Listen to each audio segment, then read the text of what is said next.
bonsoir. Bonsoir. Voilà, vous vous présentez s'il vous plaît. Ok, je me nomme Alphonse Tabar.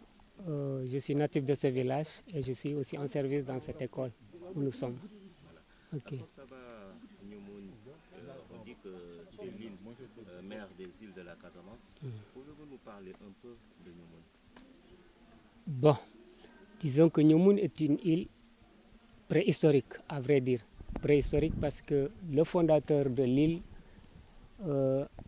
était un homme venu du royaume Bandial, à l'époque où les hommes ne se nourrissaient que de chasse, de pêche et de cueillette. Alors, il a emprunté, il a suivi le fleuve en long. Et à un moment, il a aperçu des arbres de ce village et il a emprunté la rivière qui a conduit à ce village. Quand il était arrivé dans ce village, tout était que boisé. Alors, il a trouvé bon parce qu'il y avait assez de ressources. Il a séjourné quelque temps. Ensuite, il est reparti chez lui avec son produit. Quand il est arrivé à son village, il a trouvé bon qu'il fallait revenir. C'est à ce moment qu'il est venu avec sa sœur. Alors, quand il est revenu avec sa sœur, quand il a séjourné dans ce village avec sa sœur, le village était tellement isolé. Et alors, ils ont dû séjourner quelque temps. Et tout le temps qu'ils ont eu avant de repartir au village, il a commis ce qui était une abomination. Il a commis l'inceste. Il a eu à coucher avec sa sœur et c'est ainsi qu'il a engrossé sa sœur. Ce qui, dans la tradition de chez nous, était une abomination. C'était interdit. Alors, quand il est retourné chez lui dans son village, il a rendu compte de la situation à ses parents qui lui ont immédiatement dit que tu es persona non grata, il fallait que tu retournes. Et va d'où tu viens, va endurer la situation, endurer cette situation. Ce qui a valu le nom de Nyomoun, Demal Mouy. Alors, comme ça est né le nom du village. Alors, il est revenu, il a habité avec sa sœur et ils ont fondé le village. Et comme vous l'avez si bien remarqué, c'est une zone très retranchée.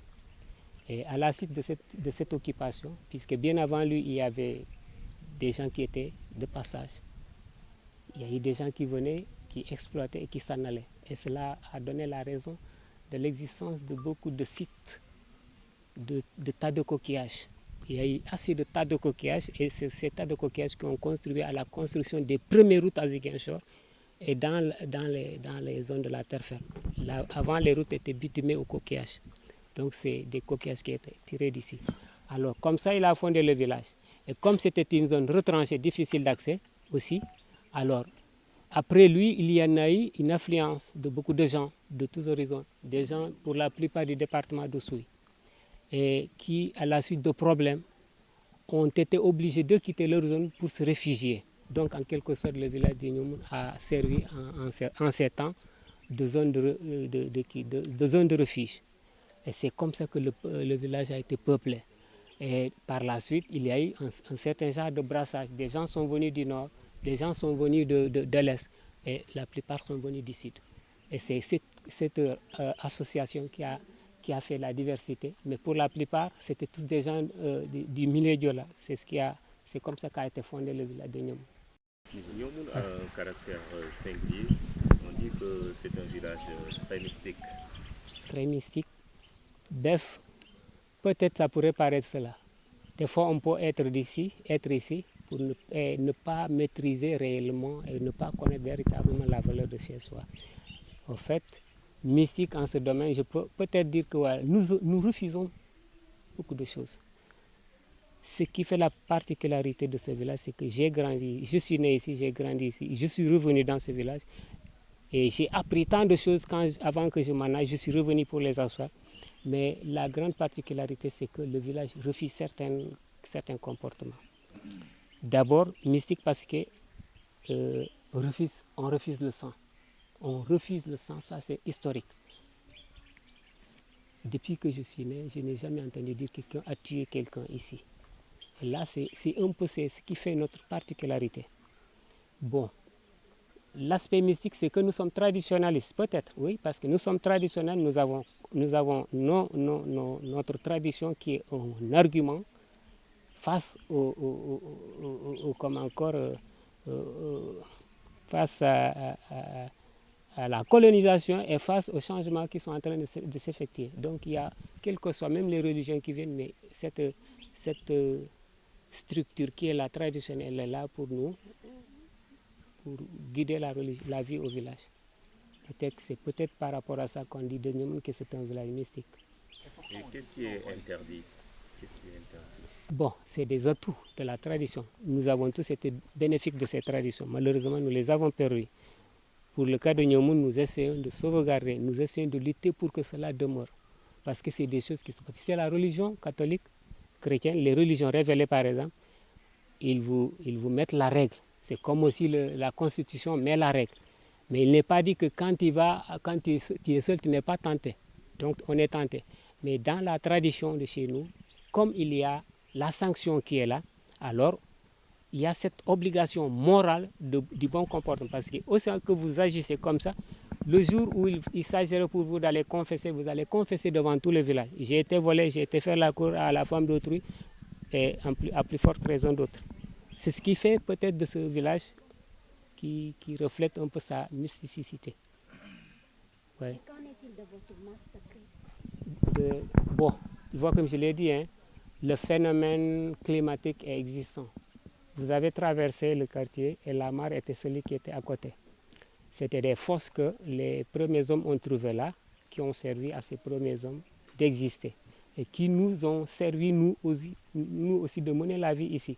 Mais jusqu'à une époque récente, je peux dire que vers les années 90, que le phénomène climatique s'est réellement manifesté chez nous. Et tout a commencé par la détérioration des digues qui étaient là. Tout ça, c'est une mangrove qui vient de pousser, parce qu'avant, c'était loin de là. Donc, les premières fortes marées se sont manifestées aux abords des années 90.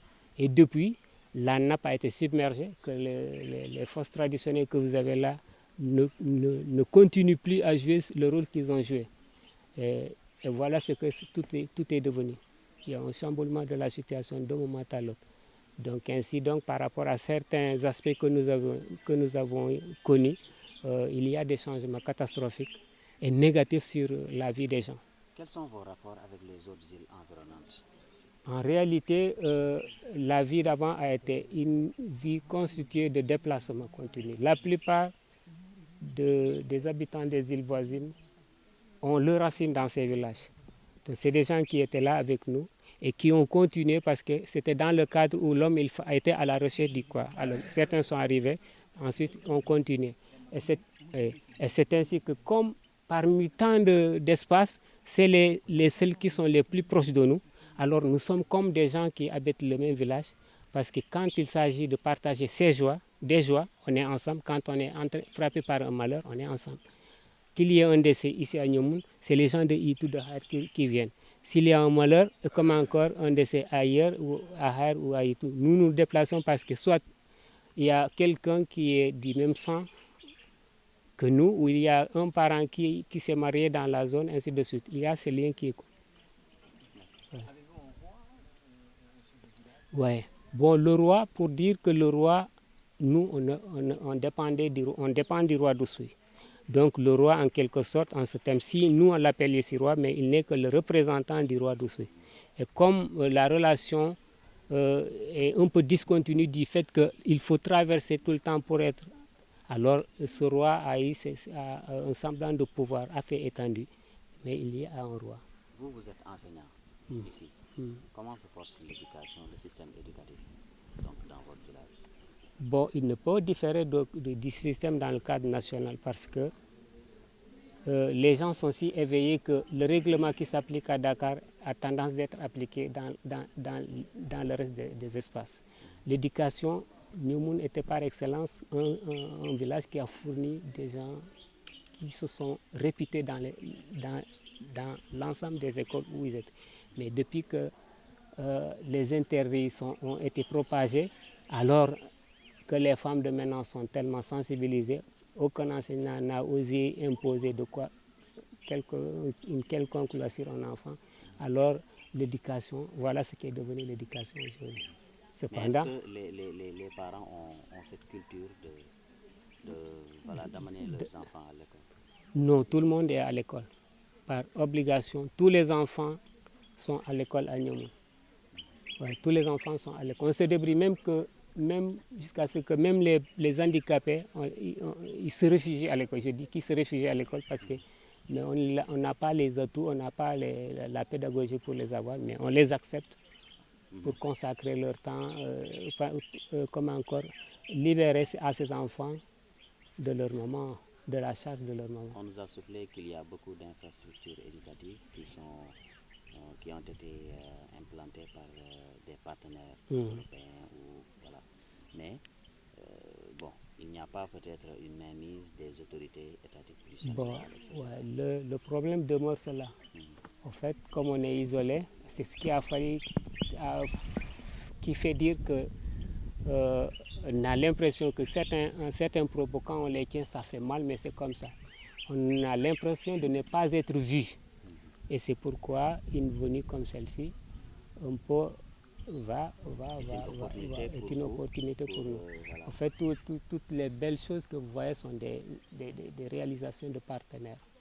Alors, mais comme c'est les partenaires qui sont en rapport avec l'État, il ne faut pas nier que l'État c'est quelque chose. Les collectivités ne font rien, les députés, etc.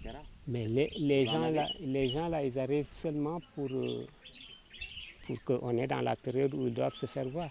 Voilà, ils vont arriver, ils vont faire leur beau discours et leur promesse. Et voilà ce que l'on sait de la politique. En fait, la politique chez nous, dans la plupart des contrées, quand on vous dit ce que c'est que la politique, il dit que c'est savoir mentir.